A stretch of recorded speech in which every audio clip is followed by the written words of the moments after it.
Yo, yo, yo, yo, yo. What's up? What's up? What's up? What's up? Yo, listen, man. I wanted to make this video and talk about the truth on why Julio Jones left the Falcons. Why did he demand a trade which seemingly appeared out of nowhere? Why did he demand a trade to leave Atlanta? Why?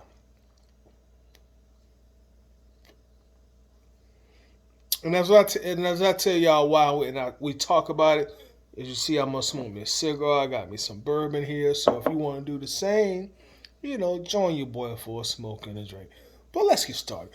Um, of course, the Falcons drafted Julio Jones in 2011 in the first round, and Julio always had been like the model citizen, or I should say, the model teammate.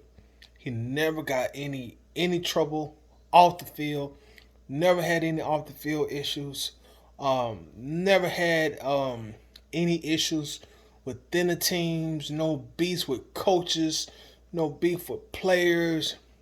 He didn't even talk a lot of junk on the football field. He just went out there and did his job and went home. And let me say this: if y'all hadn't noticed by now, I'm a big time diehard Falcons fan.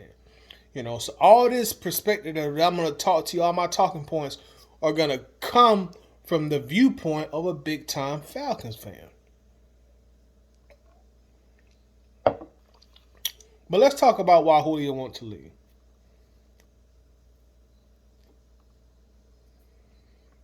What a lot of people don't know, Julio Jones initially asked to be traded after the 2018 season. He went to the front office with him and his agent. They requested a trade after the 2018 season. That's when they made it known to the Falcons front office, to ownership, Arthur Blank, like, hey, we want to trade. Now, at that point in time, Julio was still in the prime of his career. I think he was coming off a 1,600-yard receiving season that year. I think he had about 94 receptions, around about 6 touchdowns. And I'm just giving you this off the top of my head. So, the stats may be off a little bit. But he was still at the prime of his game. He was still considered top 2 wide receiver in the league. A lot of people had him as the number 1 receiver in the league. And also at that time, his current contract, pretty much all the guaranteed money implications were gone. That wasn't there anymore. So when he requested that trade, that was really the opportune time for the Falcons to part ways with Julio. Because at that point in time, he was knocking on 30 years old. So that really was an opportune time for the Falcons to trade him. And at that time, you trade Julio Jones in 2018, you probably could have got yourself 2 first-round picks because he's still at the top of his game, still a superstar. He can be the best player on your team and still sell tickets. He can be the best player on your team and still sell tickets. Because even with him on coming on the downside of his career, and I say we meaning the Falcons, they still got a 2nd-round pick and a 4th-round pick. So if you trade him back after 2018 season, you probably get 2 first-round picks. But when he asked to be traded, the Falcons pushed back. No, we don't want to trade you, Julio. Why? Why do you want to leave us? Why you want to leave Atlanta? Rise up, Falcons for life. Why? And it was really Arthur Blank who was at the forefront of this behind the scenes.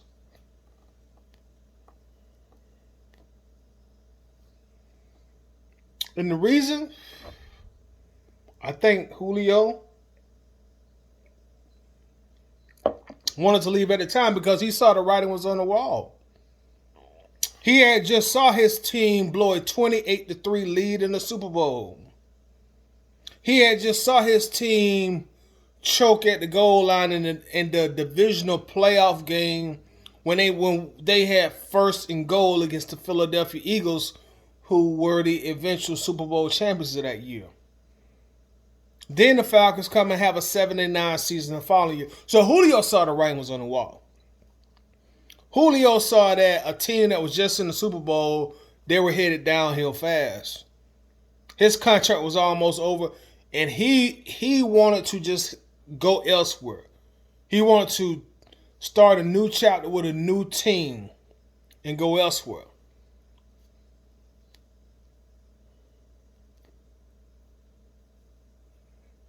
That's not what Arthur Blank wanted. Arthur Blank had a lot of love for Julio. Arthur Blank also, as a businessman, knew that, hey, man, this is my most popular player. This is the only superstar I got on this team. This is the only player on my roster that's known that's a household name. You say Julio and you talk NFL, everybody know who you talking about. You talking about Julio Jones. You don't even have to say his last name. So Arthur Blank didn't want to let him go. So pretty much what happened is Blank bribed Julio to stay. He said, "Listen, I'll calm down. I'm gonna give you a $3 million bonus. It'll be in your checking account in 7 to 10 days. $3 million bonus, unprecedented. And then also, the following year, we will tear up your contract and we will give you a brand new contract because I don't want you to leave. I want you to be a Falcons for life." So at that point, Julio was like, well, I want to leave, but goddamn, money talks. Money talks, and you know it walks. So, against what he really wanted to do, Julio decided, well, you know what? I'll stay. I won't push the trade. I'll stay. Blank about to give me a $3 million bonus to stay, and he promised me a new contract, so I'll stay.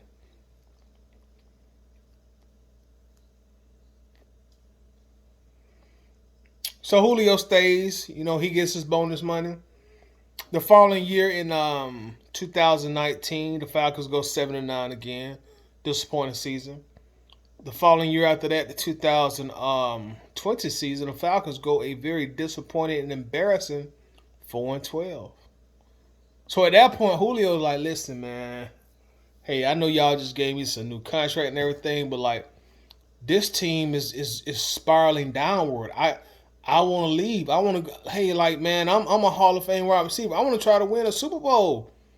I don't want my legacy just to be here in Atlanta on a notoriously terrible team, and who's going nowhere fast.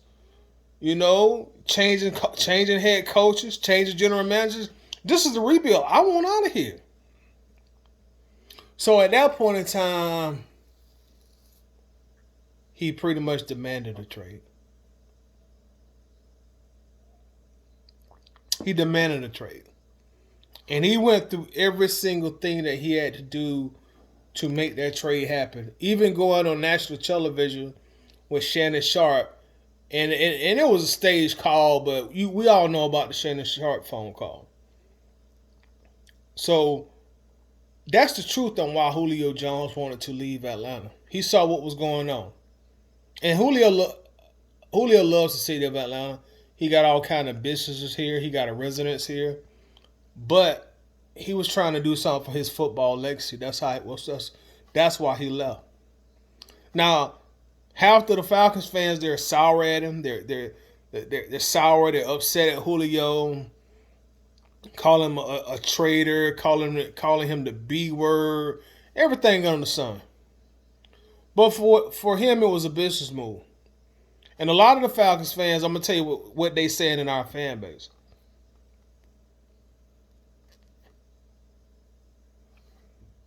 They're saying, well, listen, if Julio know what he wanted to leave, why he signed a new contract? Why he just didn't leave? Why he signed a new contract? Like, when somebody give you a $3 million bonus and then right after that promise you like $70 million in guaranteed money. Yeah, money talks, man. It's a business.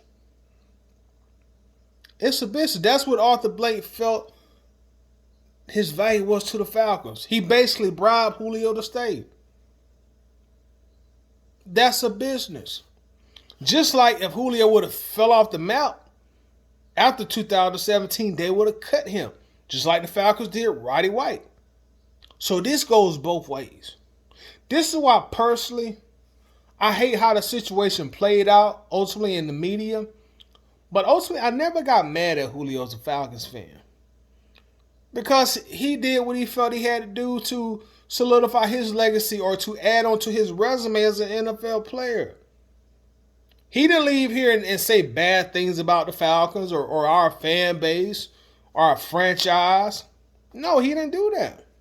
He just did what he had to do to get what he wanted, and that was ultimately to go to another team. So, again, a lot of Falcons fans are pissed off at Julio still, but I never got pissed off at him. I understood it. It's like leaving Apple to go work for Google. Leaving Verizon to go work for Sprint. Leaving Ford to go work for Chevy. At the end of the day, this is a business. And I understand that point. I'm not such a big Falcons fan where I don't understand, like, hey, man, this still a business and this still a job to the players. It's still an industry to the owners. So I never got mad at Julio about leaving. I wish it would have went down a different way, but I never was one of the Falcons fans who called him names or tried to tarnish his legacy in Atlanta. Because at the end of the day, Julio is our greatest and most talented player for an extended period of time in Atlanta Falcons history. And, I appreciate all the good times that he gave me as a Falcons fan. I remember the Super Bowl catch that should have clinched the Super Bowl. I remember the catch. I remember him dominating both NFC Championship games in Atlanta. I remember him dominating the 49ers in 2013. I remember him dominating Aaron Rodgers and the Packers in 2017. So I appreciate those times. And like I said, I can understand why he wanted to leave. I wish it would have went a different way. But that's the truth on Julio Jones forcing Atlanta to trade him. That's the truth. And I wanted to put this out in the metaverse from a Falcons fan's perspective, who's not sour at Julio, who's not acting like he was not our greatest player. Much respect to the Jet. When he retired, we're gonna put him in the Falcons Ring of Honor, and he gonna go to Canton, Ohio. Much respect to Julio. I wish him the best of luck. I hope he gets a Super Bowl ring, but I hope the Falcons get 2 Super Bowl rings. I'm out of here, y'all. Peace.